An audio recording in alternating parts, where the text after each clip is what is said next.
السلام علیکم ورحمۃ اللہ وبرکاتہ۔ میں ہوں عبدالجبار، آپ دیکھ رہے ہیں میرا یوٹیوب چینل اسلامک ٹپس۔ آج دو مسائل پہ بات کرنی ہے۔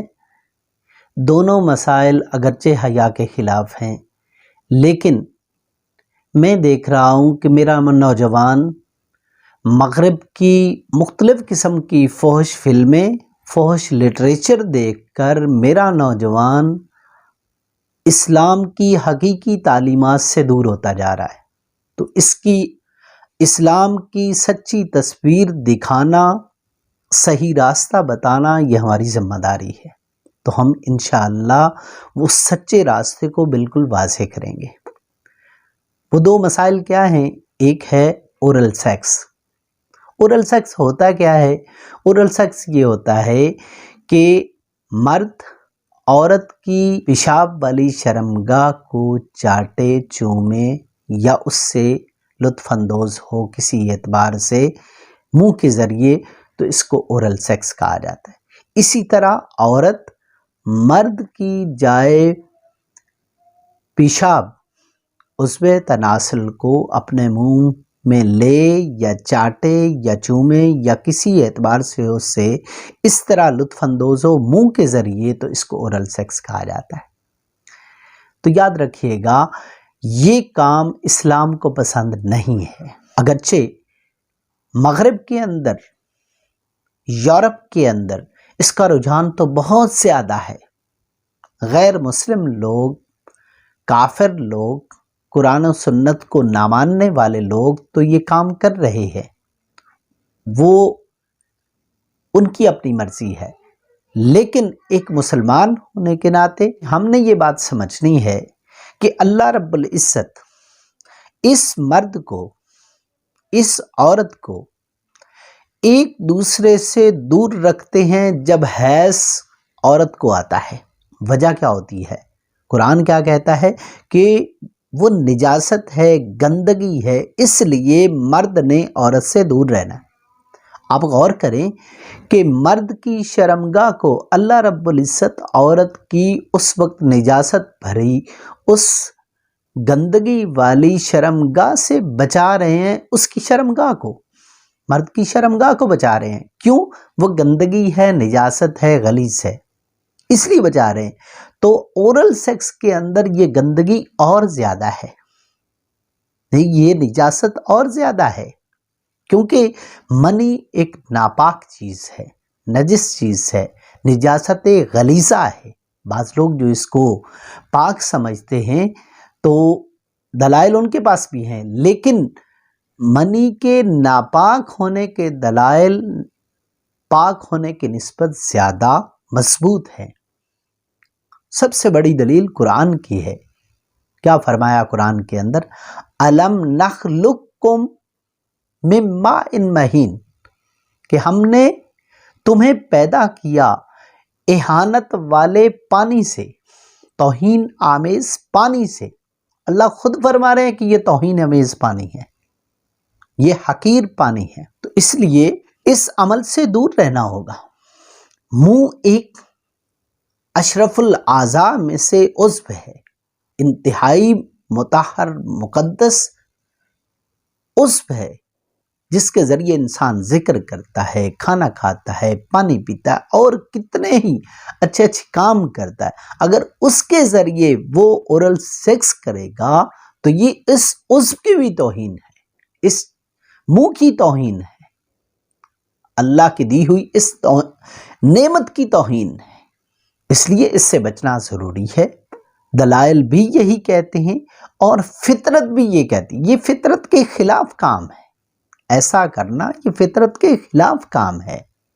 اور اگر بعض لوگ کہتے ہیں جی اگر ڈسچارج نہ ہو منہ کے اندر، منی تو ایک غلیظ چیز منہ کے اندر اگر وہ ڈسچارج ہو جاتا وہ تو بہت کبھی عمل ہے، لیکن اگر ڈسچارج نہیں ہوتا پھر بھی شریعت مطہرہ اسے مکروہ کہتی ہے، انتہائی قبیح اور مکروہ کہتی ہے۔ اور میڈیکل سائنس سے اگر ہم رہنمائی لیتے ہیں تو میڈیکل سائنس کہتی ہے کہ اورل سیکس کے ذریعے کینسر، گلوریا اور اس کے علاوہ بہت ساری خطرناک بیماریاں لگنے کا خدشہ ہوتا ہے، امکان ہوتا ہے۔ تو ہمیں قرآن نے بھی رہنمائی کی، فطرت نے بھی رہنمائی کی، میڈیکل سائنس نے بھی رہنمائی کی کہ اورل سیکس ایک کبیح عمل ہے، ایک ناجائز عمل ہے، انتہائی فطرت کے خلاف عمل ہے، اس لیے اس کا چھوڑنا ضروری ہے۔ اسلام تو ہمیں یہ روشن تصویر دکھاتا ہے۔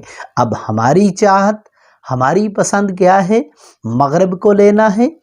وہ لوگ جن کو اپنے باپ کا پتہ نہیں ہے ان کے پیچھے ہم نے چلنا ہے، یا ہم نے روشن تصویر، روشن دین اسلام کے پیچھے چلنا ہے؟ دوسرا مسئلہ،